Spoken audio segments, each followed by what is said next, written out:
5000 वर्षापूर्वी प्राकृतिक धर्म म्हणजेच जो निसर्गाचा नियम आहे त्या धर्माची स्थापना करणारे आणि गोंडी म्हणजे भूमिपुत्र धर्माची स्थापना करणारे पांडिपारे लिंगू तुम्हाला सर्वांची माता जिने मातृसत्ताक व्यवस्थेला आपल्या उदरातून टसवलं ती सर्वांची आई जंगू रायताड अखिल विश्वाला शांतीचा आणि भारताला क्रांतीचा संदेश देणार आहे। विश्वातील समग्र क्रांती ज्यांच्या अंतरांमध्ये निर्माण झाल्या ते महाकारुणिक सिद्धार्थ बुद्ध या देशामध्ये दुसऱ्यांदा ज्यांनी धर्मक्रांती आणली ते सम्राट अशोक।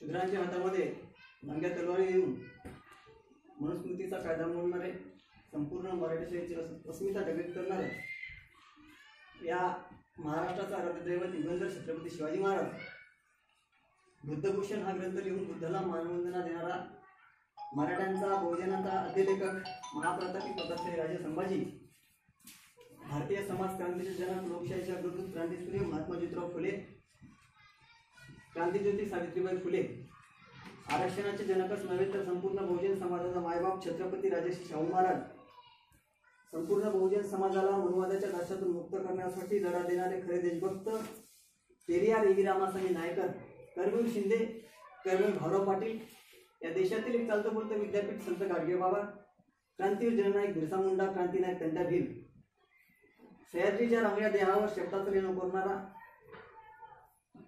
शब्द सह्याद्रीतील वारणेचा वाघ जगबद्दल घालून निघावं सांगून गेले माझं भीमराव ही काव्यपंक्ती ज्यांच्या ओठावर सदैव होती त्यांना वो साठे आज ज्यांच्या कर्तृत्वाने या देशाला जगभरामध्ये महानपण देणारे डॉक्टर बाबासाहेब आंबेडकर ज्यांनी या देशाला संविधान लिहिलं त्या सर्वांनाच ज्यांनी संविधान निर्मितीमध्ये मोलाचं सहकार्य केलं त्या सर्वांना मी सर्वप्रथम अभिवादन करतो।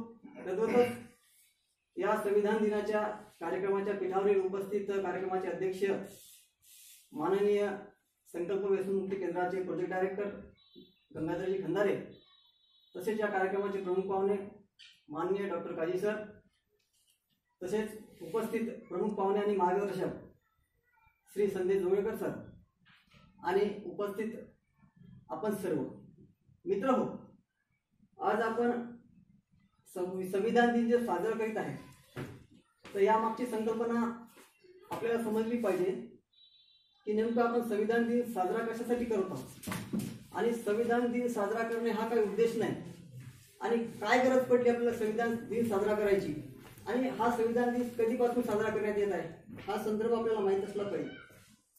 मित्र हो, 2008 मध्ये 1950 ला 26 नोव्हेंबर 1949 ला बाबासाहेबांनी संविधान सभेमध्ये 3 लोकांना घटना सुपूर्द केली ज्याला संविधान दिवस म्हटले जाते, ज्यामध्ये तत्कालीन प्रधानमंत्री पंडित जवाहरलाल नेहरू, गृहमंत्री सरदार वल्लभभाई पटेल आणि राष्ट्रपती राजेंद्र प्रसाद यांना ती घटना सोपवली।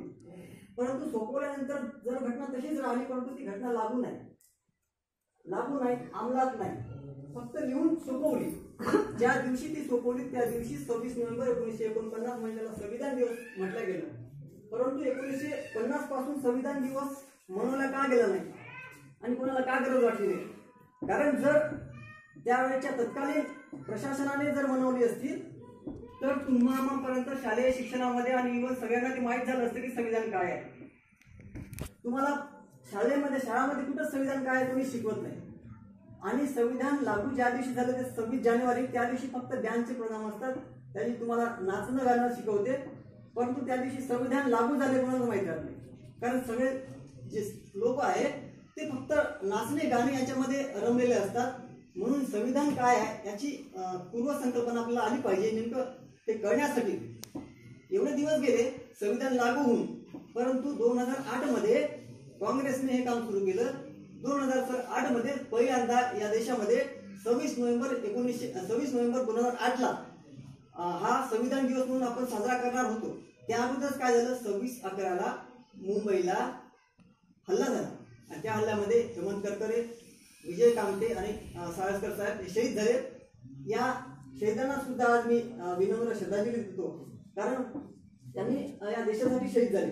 पण सांगण्याचं तात्पर्य काय की 26/11लाच का हल्ला गेला, कारण 26/11 हा संविधान दिवस आहे आणि या दिवशी जर संसदमध्ये डिबेट चर्चा झाली पाहिजे आणि नेमकं संविधान काय आहे या संदर्भामध्ये लोकांना माहिती दिली पाहिजे.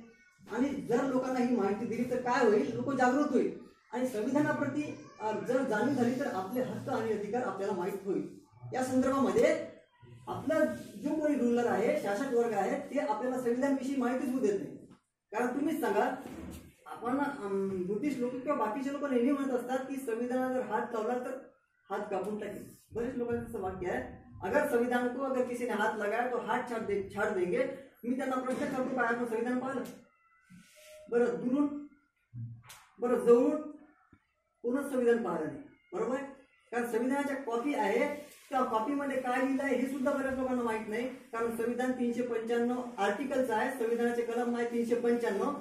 12 परिशिष्टे, तेव्हा 8 परिशिष्टे होती, आता 12 परिशिष्टे झाली. परंतु मूलभूत काय आहे की एवढं मोठं संविधान वाचण्याची गरज काय, संविधान वाचल्यानंतर आपल्याला कसं कळेल, या संदर्भ घेण्यापेक्षा बाबासाहेबांनी सर्वात सोपं करून सांगितलं. बाबासाहेबांनी संविधानाच्या प्रस्तावनेमध्ये, प्रास्ताविकामध्ये लिहून ठेवलं. तेच जर आपल्याला माहित असलं तर आपल्याला संविधानाचा ऑब्जेक्ट माहित असतो आणि ऑटोमॅटिक संविधानाचा ऑब्जेक्ट, उद्देश माहित होते. बाबासाहेबांनी 395 कलम लिहिले, त्या कलमाचा उद्देश आणि संविधानाचा उद्देश बाबासाहेबांनी पहिल्या प्रिएम्बल ऑफ द कॉन्स्टिट्यूशन मध्ये सांगितलं. बाबासाहेब म्हणतात की हे संविधान निर्माण करण्यामागे माझा उद्देश आहे. तर माझा उद्देश कोणता आहे?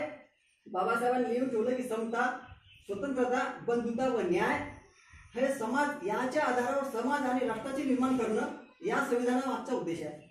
परंतु काय आज आपल्या या